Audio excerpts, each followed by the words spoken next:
I know it's 2019 and indie classic Undertale is now 4 years old, but to be honest, I think its message is more relevant than ever. So spoilers ahead for Undertale. If you've never played Undertale and like halfway through this video you realize you really want to play Undertale, please stop watching, go play it, and then come back. Hundreds of years ago, monsters and humans lived together but eventually declared war against each other. Most monsters, despite their physical appearances, are weaker than humans, and eventually lose and are banished to a place they simply call the underground.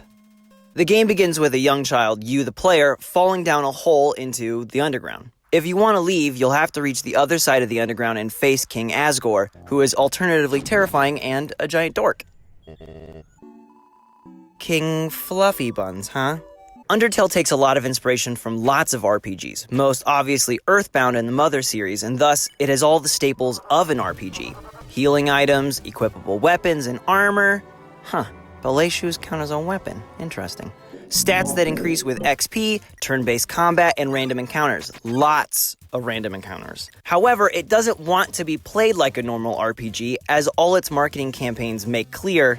Undertale is the friendly RPG where nobody has to die. You can fight and kill every monster, or you can act, and instead solve monsters' problems peacefully by laughing at their jokes, respecting their space, or having a flexing contest. So there are really two endings to Undertale. The genocide ending, where you play it like a normal RPG and it makes you feel like the absolute scum of the earth, and the pacifist ending, where you refuse to kill anyone and you feel much, much better about yourself.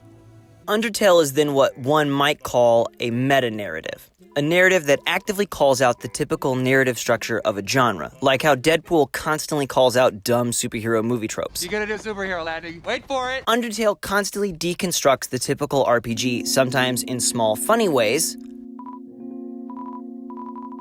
and sometimes in big ways.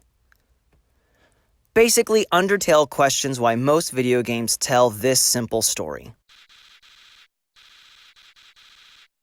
And then it raises the same question for us in the real world. Just like most video games, we tend to view world problems as zero-sum games. For someone to win, someone else has to lose, which then justifies more scorched earth politics. It's particularly bad right now in America as we've embraced so-called America First policies. From this day forward, it's going to be only America first. Just like an RPG, America is kind of encouraging more ruthless tactics than ever because, well, you then get what your party wants, never mind what happens to everyone else. I mean, Mitch McConnell basically broke the rules of democracy by refusing to confirm Obama's nominated judges, and the Supreme Court just gave its stamp of approval to partisan gerrymandering, which further raises the stakes of the 2020 election. And when the stakes are so high and the political tactics so heartless, every side pushes further to the extremes. And this happens in Undertale. King Asgore's children, Azrael and another human child that fell into the underground, crossed the barrier together and were killed by humans.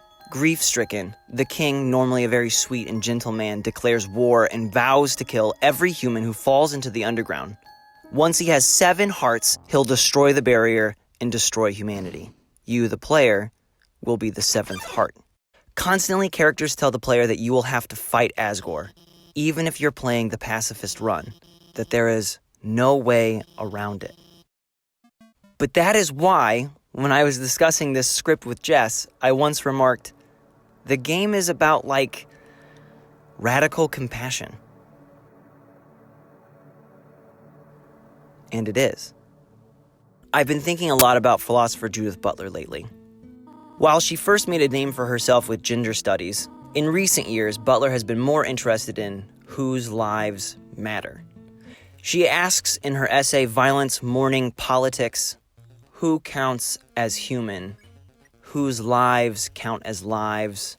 What makes for a grievable life? Basically, Butler's point is that our political bubbles tend to frame whoever our party is against as subhuman. Think of it this way. We need to kill them. The radical Muslims. If all Muslims are terrorists, it doesn't really matter if the U.S. killed 1,300 civilians in Iraq and Syria.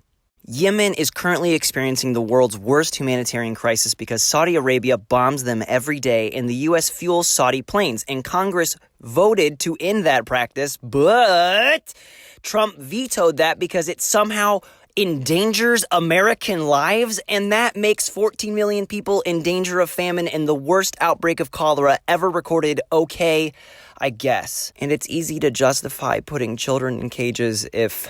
These aren't people. These are animals.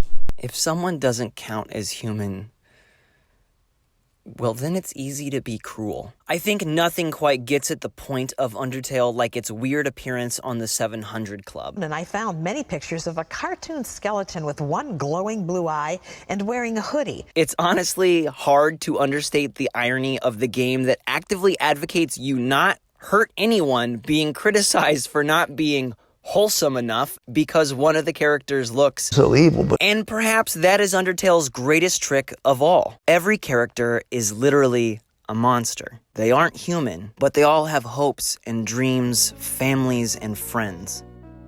And that's why the genocide route is so horrible to play. Areas once teeming with life and joy and humor are now desolate. The relationships between the various characters, such as brothers Sans and Papyrus, are intrinsically entwined, and to kill one completely changes the game's dynamic.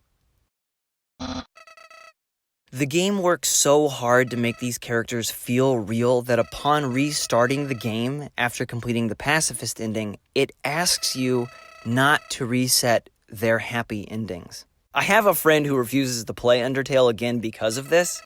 He says it makes him feel too guilty. And that's why I love Undertale.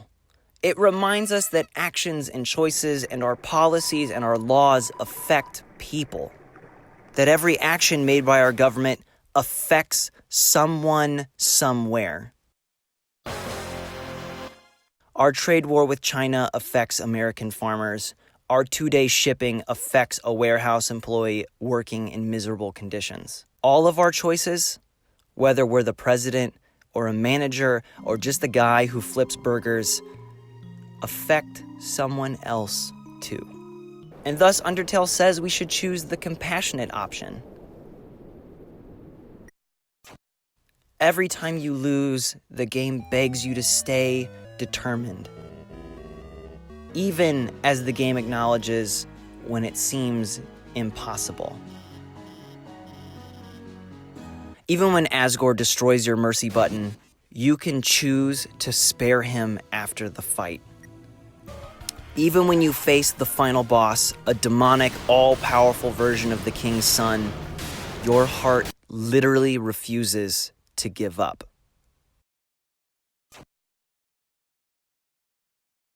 I think time will eventually prove Undertale impossible to talk about without mentioning the decade in which it was created. For a game to exist about a bunch of monsters trapped by a barrier, or should I say border, in a decade that saw the brutal expansion of ICE and increased U.S. military involvement throughout the world, is and will be fascinating. As much as I liked Obama, let's not forget he deported 2.5 million immigrants between 2009 and 2015. And his administration on average dropped 3 bombs per hour on another country every day in 2016. Hell, maybe Undertale creator Toby Fox even knows it. The game literally considers Undertale to take place only during our current decade. Maybe that's even why your character falls down into the underground in the first place.